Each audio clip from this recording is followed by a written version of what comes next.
Guys, আজকে তোমাদের সাথে একটি চায়ের রেসিপি শেয়ার করব, যেটা আমি নিজে তৈরি করছি অনেক কিছু শিখতে পারবে এবং চায়ের শেষে যা পেলাম তা পেয়ে তো আমি একেবারেই খেলাম।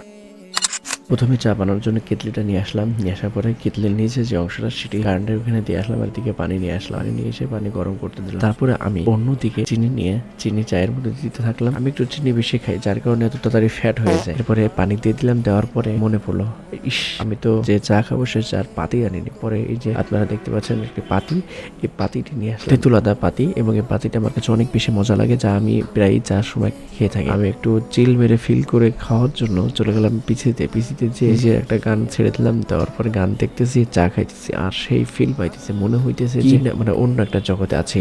সত্যি বলছি গাইস, সেই একটা ফিল পাচ্ছি। এমন করে তোমরাও চা বানিয়ে ফিল নিয়ে চিল করে খেতে পারো। এরপরে যাই হোক একটু চিল মারলাম। মারতে মারতে দেখে আমার সামনে প্রিয় লুডুস, যেটা আমার অনেক বেশি ফেভারিট।